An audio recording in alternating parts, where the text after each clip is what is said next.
set into meditation. So when I am guiding people through meditation, I suggest, and you all are so good already, that you don't have any body parts crossed. So I really like an open body position so that your hands are open and receptive, your feet are nice and flat on the floor. And this is not a rule. Again, you can meditate Indian style, in cross-legged position, whatever. But in a room like this, it's just nice to sit. So just close your eyes. And as you close your eyes, even just notice your eyelids. Sometimes we hold tension in our eyelids, so just soften your eyelids. And your eyebrows. And relax your jaw, and relax the tongue in your mouth. And drop your shoulders. And relax your belly. And your legs. Any place in your feet you may be gripping. Just really soften into the chair. And feel yourself supported. There's nothing you have to do, nowhere you have to go. And take a deep breath. And take another deep breath, but take it even deeper, deeper than breathing into your throat, your chest, or your belly. Take the breath all the way into your toes.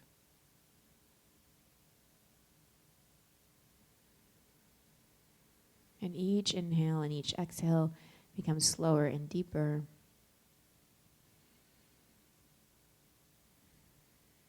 And reminding you of your connection to your body and to the present moment. And allow the sound of your breath, the sound of my voice, the sounds in the room, to not be a distraction, but rather they bring you more and more into the now.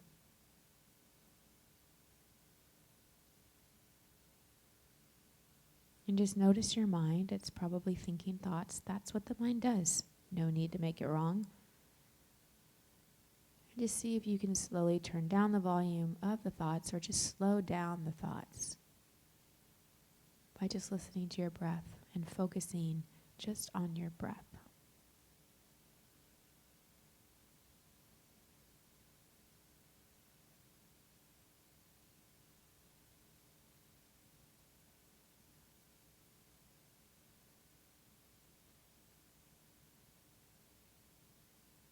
Good, and then I just want you to imagine that from the highest source of light and love, there's this beautiful cascade of white golden light that's just pouring over you like the softest rain.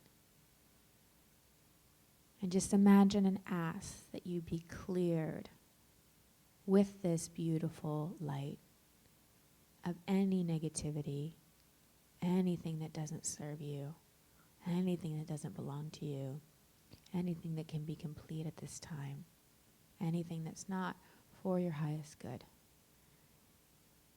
And just imagine it releasing through the bottoms of your feet, being transmuted by the earth, just pouring out the soles of your feet. And as that's happening, just feel how grounded you feel. You are a spiritual being having a human experience. So it's important to be fully embodied. So grounded and present and grateful to be in this body in this moment.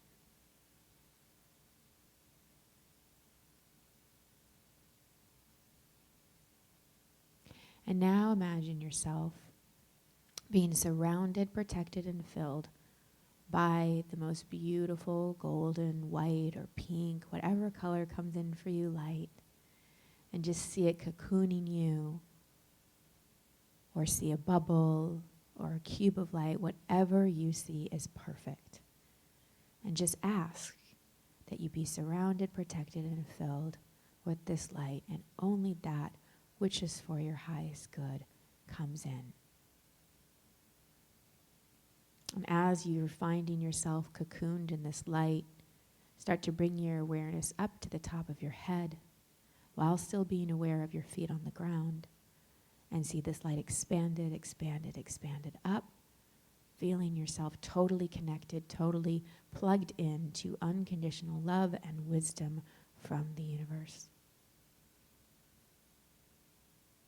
And just notice the feeling of groundedness and expansiveness and connectedness at the same time.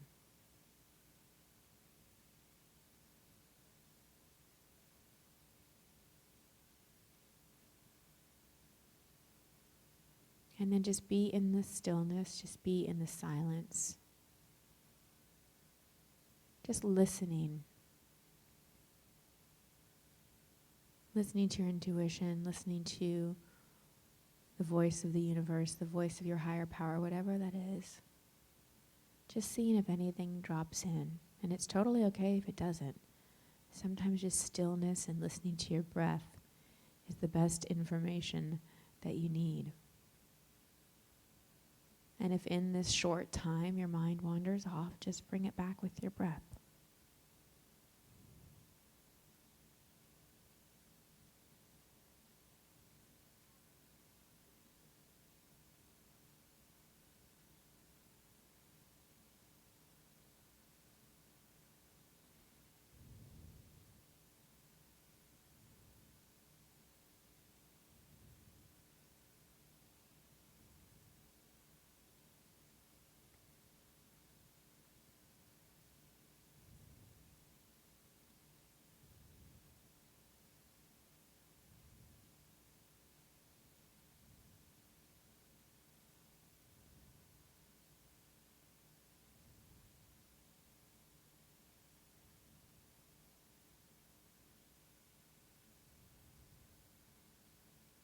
And staying in this space, just consider what your intention is for the rest of this day. Not for the future, not for any of your action steps moving forward, but how do you want to show up today? What do you want to receive from today?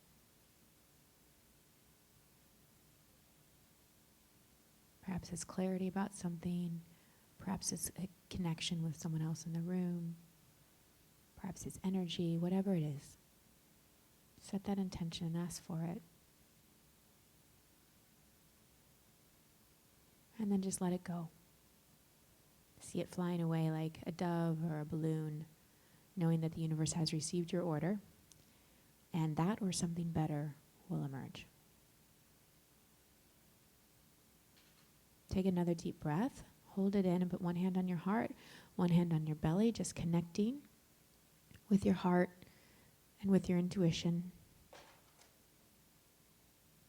And let it go. Gently bow your head and drop your hands to your lap. Slowly open your eyes and look at your hands first, so your own body is the first thing you connect with. And then just gently come back in the room.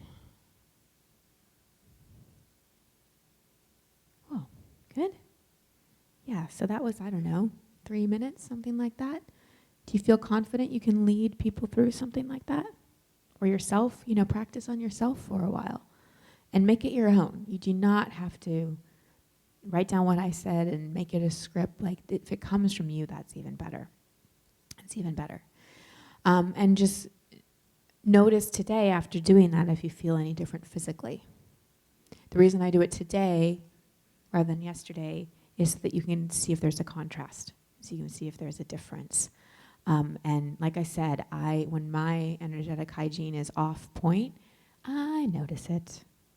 And the more I do this, like the less, I don't get sick really. Like it's a health investment as well. All right, so we're going to move into becoming even more masterful as a coach. And I know everybody's at different levels in terms of where you are. You might be beginner, you might already have a lot of clients, but can't we all get even more masterful?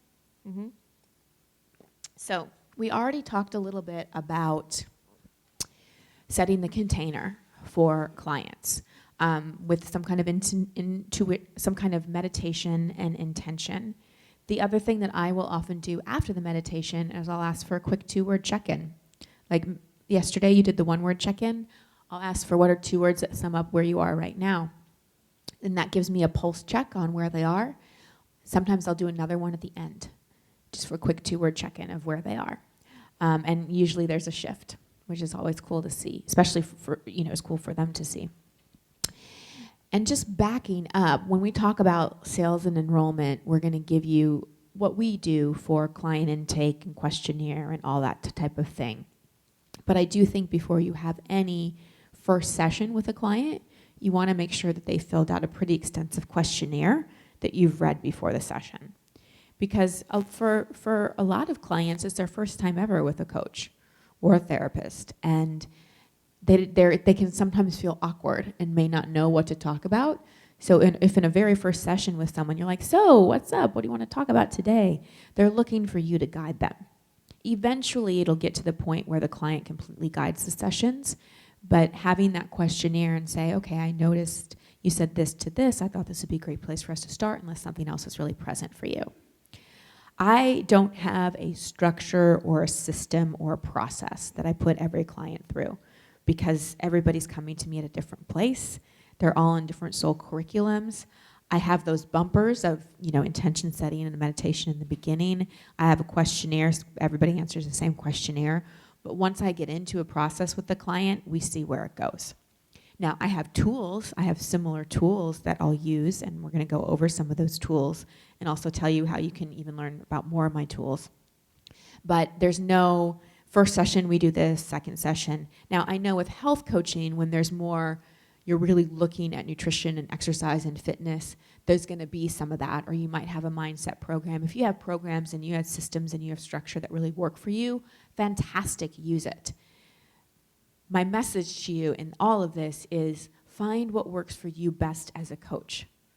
Don't take on someone else's recommendations or systems. Find what works best for you and your clients. If you're using the same structure and you're getting okay results but not fabulous, or people aren't following it, then stop. Don't use it. I used to have clients take the Enneagram test before their sessions, and then it just confused people.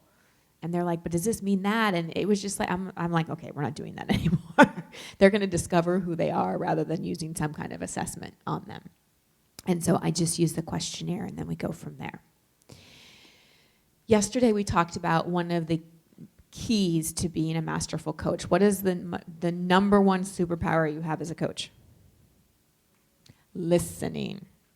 Exactly. At USM, they called it heart-centered listening. Really listening from here, not just from here. When we listen with our head, we're analyzing. And when we listen with our head, we're coming up with what we need to say, or we're trying to figure them out. That was something I did in the beginning as a coach. They'd be talking about something, and I'd try to figure out, oh, maybe their dad was hard on them, or da-da-da. I'd be trying to, figure out why they were the way they were. And now I just listen. And the information I need or the question I need just will drop in. I'll just intuitively know what to ask or what to say, or that will get them to talk about whatever needs to happen. And trust me, the more you listen and the more practice you have, the more the insight will come through. So that's huge, listen. And then also perception checking or reflective listening. This is another tool. These are simple tools, but it's like simple goes a long way in coaching, is making sure message sent is message received. So if your client says something to you, you're hearing it as much as you're really practicing heart-centered listening, you're still hearing it through your own filters. So that's why it's important, not every single time, but especially if they're saying something that you think you understand, but you really want to make sure, is you just repeat back. So I just heard you say, with Lauren, so I just heard you say that you'd like some feedback on how to not take on stuff with people that you love. Is that accurate? And just reflect back what they said. Also, you really want to get in their model of the world. If you listen to my podcast, you'll notice I do this a lot. If someone says, I just want to feel confident, I'll be like, what do you mean by confident? If someone says, I just want to feel enough, I'll say something like, how will you know when you feel enough? Because a lot of times people say things and they don't even know what they're talking about. They've just put some kind of construct or some kind of expectation on themselves, and until you start to break it down with them, they don't even know what they want. They'll be like, well, I just want to feel confident. Okay, what does that mean? Well, I mean, I'll just feel, better about myself when I walk into a room. Okay, and if you feel better about yourself when you walk into a room, then what? Then what happens? Well, it'll just be easier for me to meet people. Okay, so is meeting people something that's challenging for you? Yeah, I really feel like I'm not connected. Like I don't have friends. They're saying I want to feel more confident, but what they really want is to feel like they belong and feel more connected. So your work with them isn't about confidence. It's working with them about where they feel they're disconnected or don't belong. And I see so many coaches, and it comes from a good place. It totally comes from a good place. Jump to advice giving. And it's just a couple things will happen. Either your client will shut down because they'll feel not heard. You'll trigger, keep in mind, a lot of people have stuff with authority figures. Like, who doesn't have stuff with their parents? If you don't have anything with your parents, come talk to me because you can coach me. I mean, we all have things, right? And so we all have buttons with anyone that's like an authority figure. And a lot of times your clients will see you like that. And so it's important to really create the context that I'm your partner here, I'm a guide, and I'm next to you, right? And if you start going into advice giving, you're either gonna trigger their fuck authority figures, I'm gonna put up a wall, or you're gonna go into they wanna please you, so they're just gonna do what you say, even if they disagree. Or you might go into the codependent patterning of, okay, this person knows better than me, so I'm just going to take their advice. Then you reinforce that they're broken story because you know better for them than them. So giving feedback I'm not saying you're never going to give feedback, especially if you're a health coach. You're going to want to tell them, okay, so eating Cheetos for dinner is not a good idea, and here's why. You're not going to be like, so do you think eating Cheetos is a good idea? I mean, you're going to want to be direct at sometimes. But and again, this comes with practice. This really comes with practice. It's navigating that line between asking the questions where they get to their own answers and giving feedback. Whenever I give someone direct feedback, I ask, does this make sense? Does this resonate with you? And if they're like, well, yeah, I'm like, okay, that's a no. So let's talk it out because this has to feel true to you for this to be actually true. And there have been times, believe me, there have been times where I've been like, I know I'm right about this. I know I'm right about this. I've had a lot of practice. And they just can't see it. And I have to let that go. Mary, one of my other teachers, when I was really trying to change my ex-husband, which worked out so well, I was like, he just needs to wake up and deal with his mother issues, and then this will all be fine. Like, I'm triggering his mother. Like, can't he see that? And she's like, Christine, would you walk into a nursery and wake up sleeping babies? And I was like, no. And she goes, well, then give him the dignity of his process. Give everyone the dignity of their process. And as coaches, yes, it's our job. They're hiring us to move them forward, to point out the blind spots. But if you hit a no with a client, that means they're not ready. There's a lot of times where I'll put something up in front of someone. This is happening with a recent client. And eventually body and food stuff came up.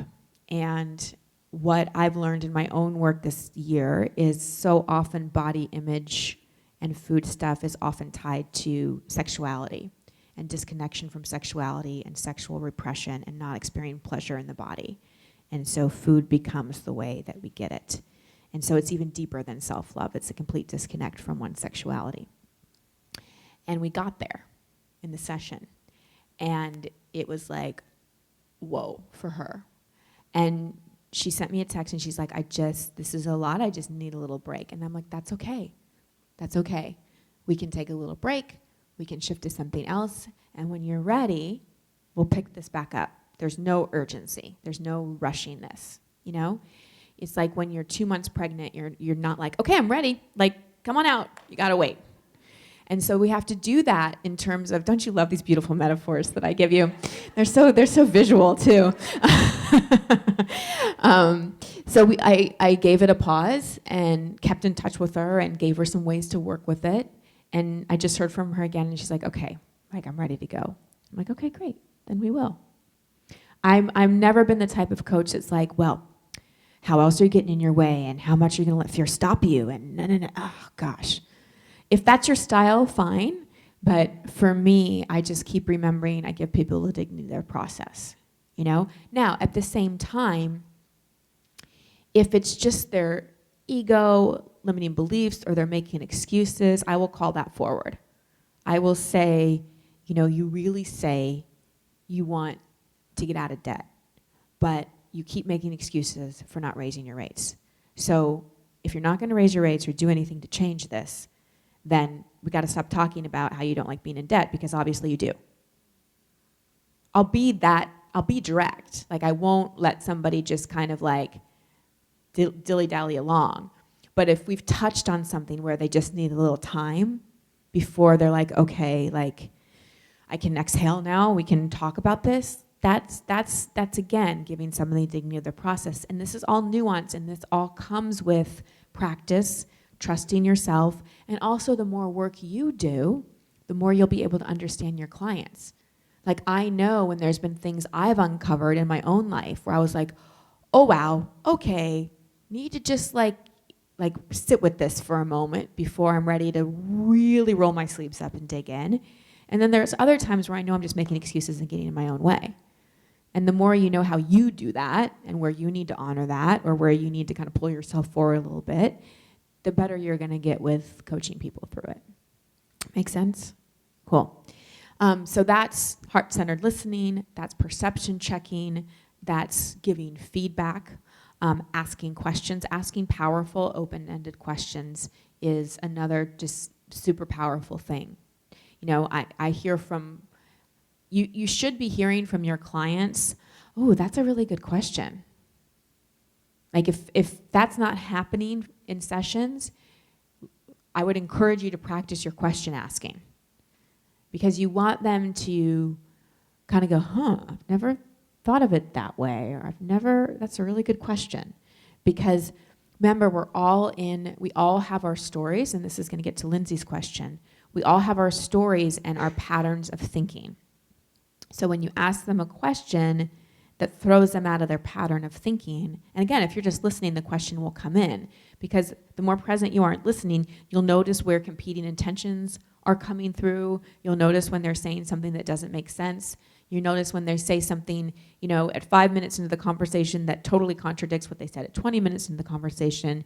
You'll notice they say something with like an inflection at the end. Like, I notice like you were saying something to me that you felt strongly about, but your voice inflected at the end. Are you aware that you did that? Or are you aware that in our coaching session, you've said it's really hard 7 times? Are you aware that you do that? Do you want to keep reinforcing it's hard?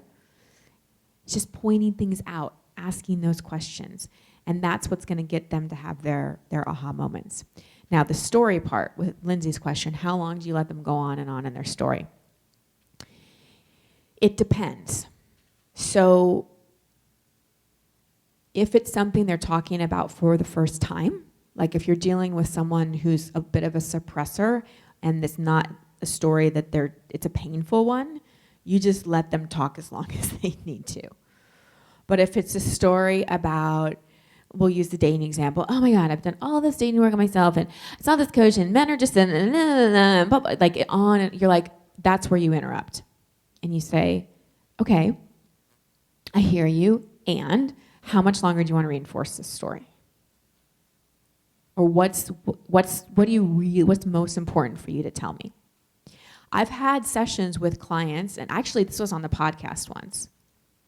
because someone was really stuck in their story. And as I was coaching her, I don't know if anyone remembers this episode, it was a while ago. As I was coaching her, I was thinking, oh, this is really, there's stories going on and on and on. And I kept trying to talk, and she kept going back into the story. And I was like, okay, we're just going to play this out.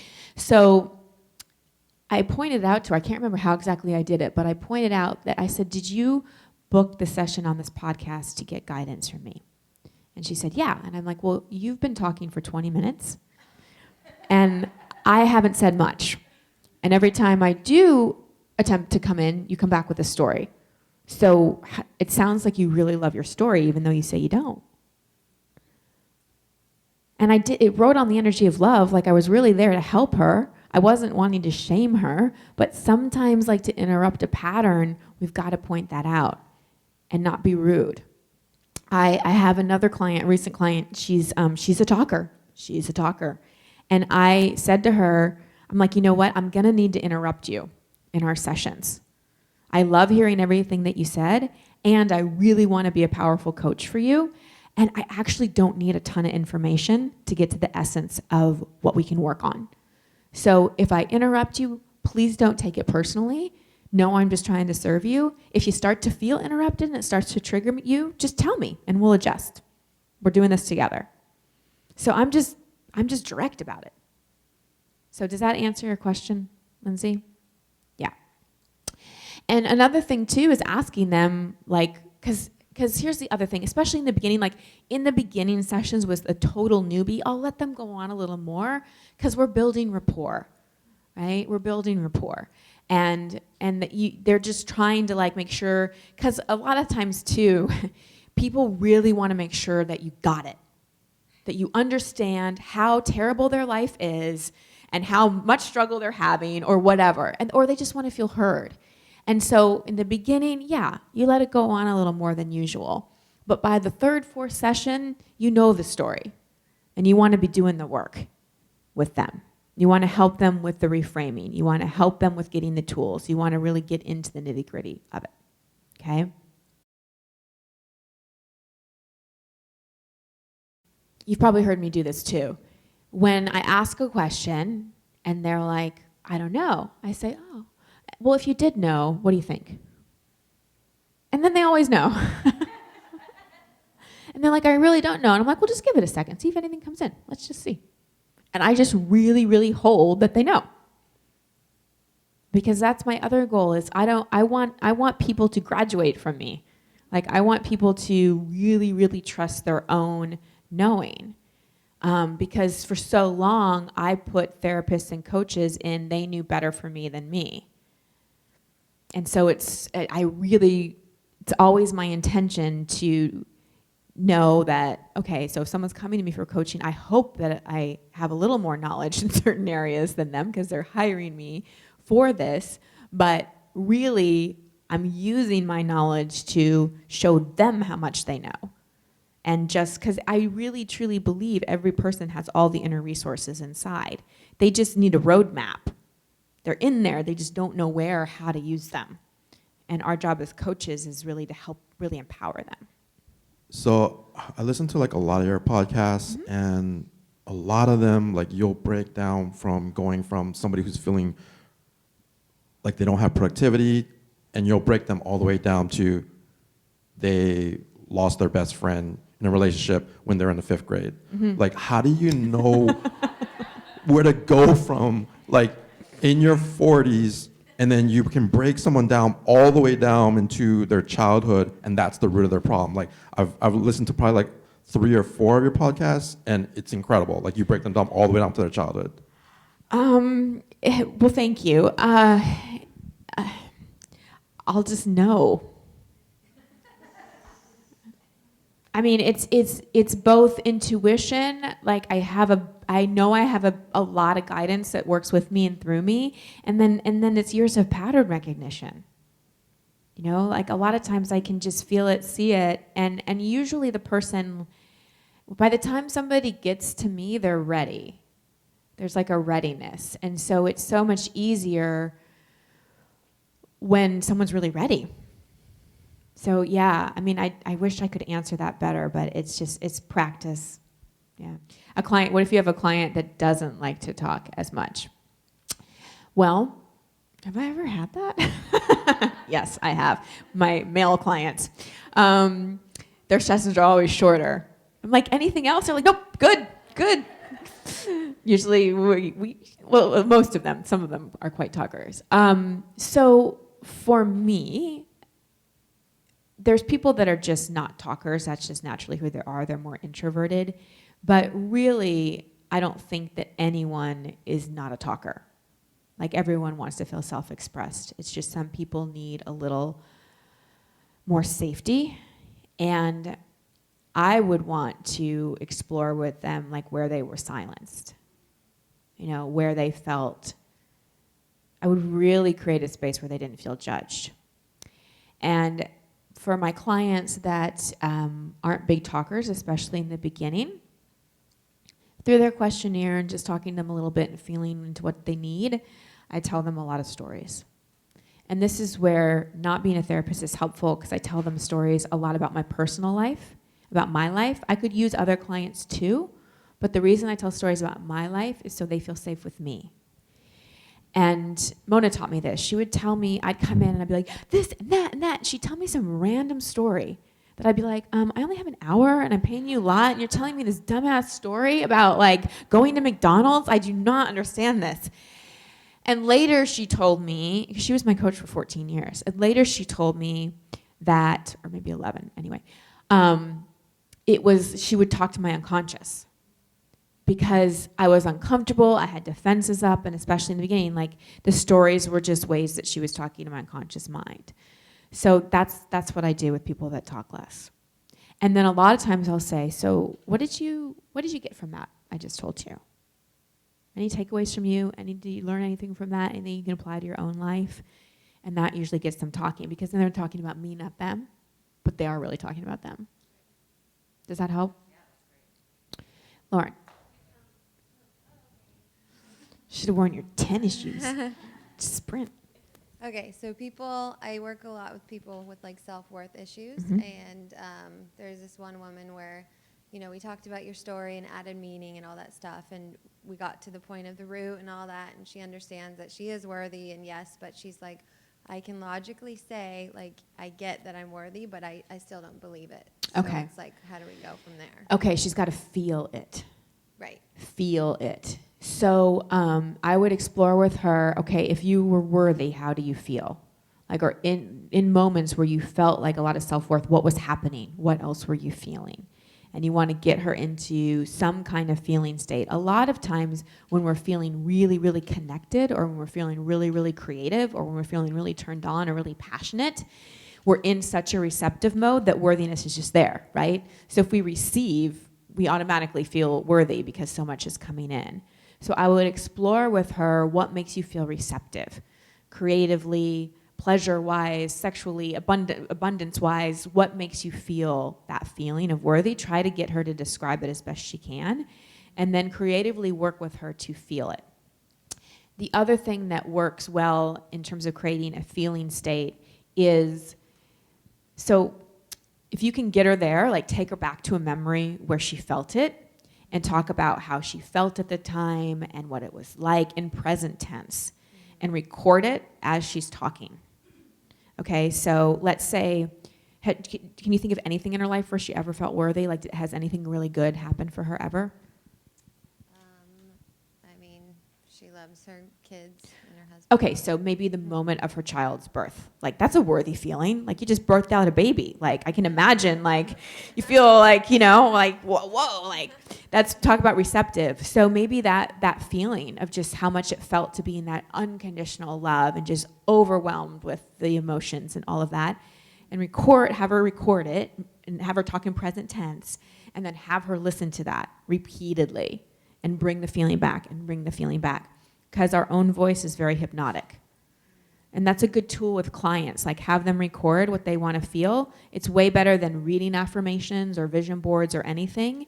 Not, I am abundant, I am like, I wake up and I feel this, and you describe it in the feeling state, because it moves them out of their head and into their feeling.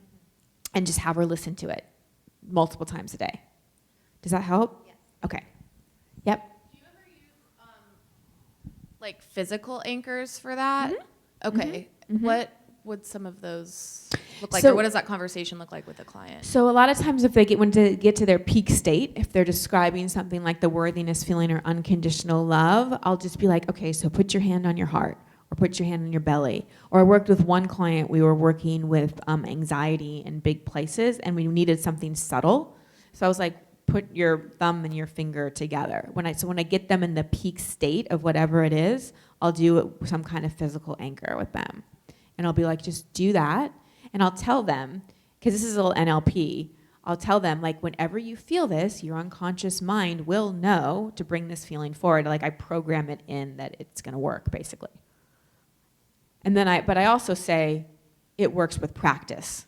Like, don't think you can have this session with me and then 3 weeks later be anxious and go, oh, it didn't work. You got to listen and practice the feeling, stay with it to get your unconscious and your physical in sync. I've heard you on the podcast recommend that people see specialists, and you talked about a little bit about that yesterday. As a nutritionist, there are things outside of my scope of practice. Yep.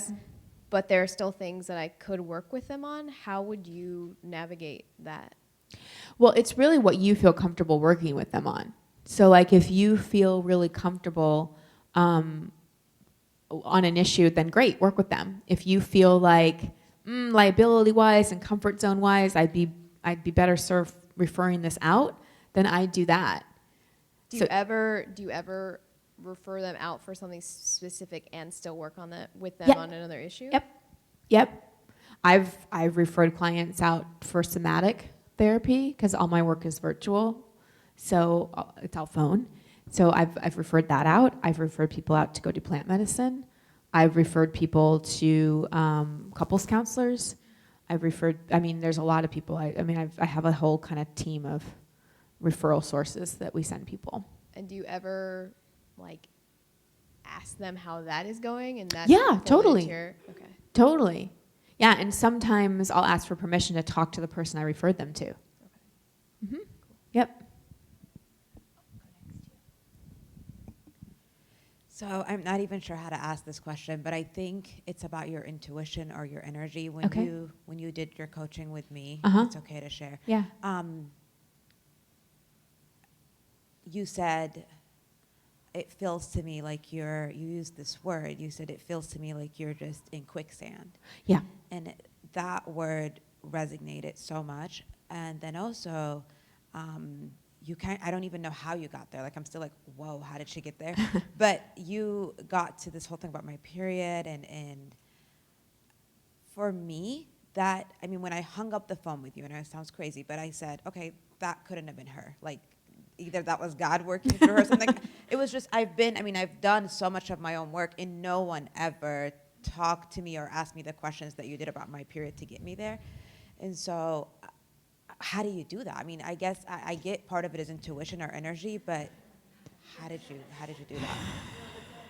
Yeah, like, it's the magic, Christine. Yeah, I'm giving you the best I got in terms of the tools. Like, I'm really trying to be like, okay, so there's this and this and this, and they all work. Like, all of these tools that I'm giving you have helped me because, like, I couldn't have opened up my gifts as much as I have without all the work I've done on myself, all the amazing teachers and coaches that I have. But it started with just tools, like, really, and then. And now I'm not even aware of what tool I'm using at what time. So to answer your question, like, I don't know how I knew. It just comes. And the more I have cleared my own stuff, honestly, we're all intuitive. Like, I don't have anything that you don't have. Maybe I've just done a little more of the scrubbing inside to kind of open up my channel a little bit more. But we all have access to it, and it happens in different ways. Like, for me, it's just a direct knowing. It's a direct knowing, and I trust it. I was I was at Aubrey's event, and I was talking to he was so cute. He's this 30-year-old, really tall and lanky guy from West Virginia, and he's a mining engineer. And we're sitting and talking, and we're standing, and he's talking to me about being stuck in West Virginia and an engineer, and all of a sudden, boop, so what's your deal with music? And he goes, are you a witch? And I said, well, probably. But anyway, what's the deal with music? And I'm not like, so there's something about music that's coming through.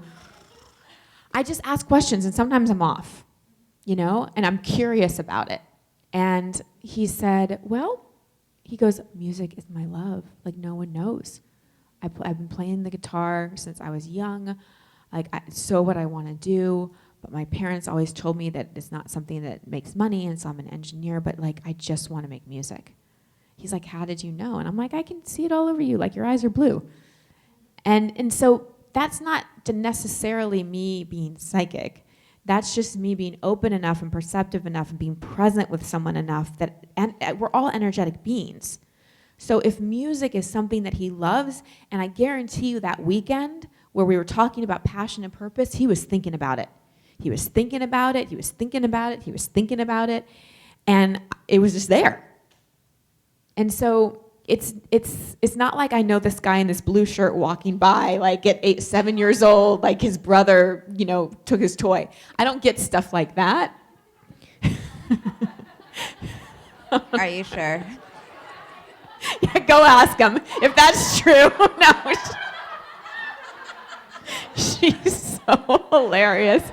Oh my God, she'll do anything.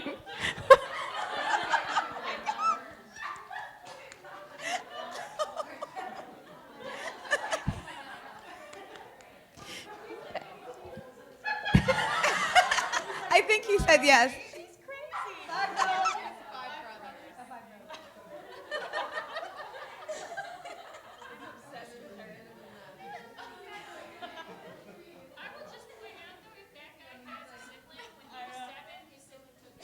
Oh my God, that is so funny. See, okay, this is another thing for energetic hygiene, laughter. like really, this is why one of the many reasons I love Jill so much. I had a huge day on Wednesday, and I had given a lot, and I was at her house, and she just made me laugh, like all night long, just did the stupidest things. And sometimes we think, oh God, here we go. Oh. Let's see if my answer is that she's psychic. So that was hilarious. Okay, good.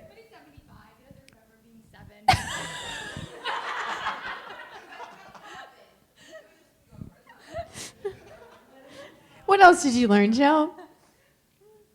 That's all. Okay. Well, thank you for the comic relief. Appreciate that. Bringing the humanity. We got super woo-woo there for a second. Bringing us back to earth. I thought he was going to start crying and be like, it's Simon, my brother. I know. Anyway. Okay, well, thank you for just being you. I love you so much. So my whole point in that is it's not like, randomly. It's when someone is ready and on a kind of a soul level, like you'll notice this as you go more and more into your work, is that, remember how I talked about how there's kind of energetic gunk that flies around? Also, what will start happening is people's souls will start to realize, ooh, this person's pretty open. Maybe I can communicate something to them that will get back to my conscious self. So that's, a lot of times it's a soul agreement, which is why I believe we all have divine appointments with the people that we serve. So you and I had a soul agreement. Your soul wanted, your angels, your team, the universe wanted something to get through to you. And they're like, ooh, there's Christine. She's an open channel and there's a podcast opening. We really want this for her. So boom, it happens.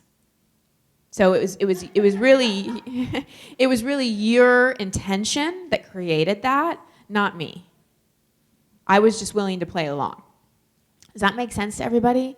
And that's the other thing, too, as these things start happening, because believe me, when I was with this guy, and the music thing came in, of course there's a part of me that would like to be like, I'm so psychic, right? There's that part that you're like, but you don't want to go there either.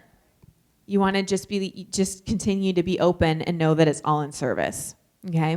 Sometimes I'll be talking to my friends, and I have friends that are coaches or therapists, and my friend will say something, and I'll be like, do you want Coach Christine, or do you just want me to be your friend right now? I've done that too. And they'll be like, I really need Coach Christine. I'll be like, and I'll give it, and then that'll be that.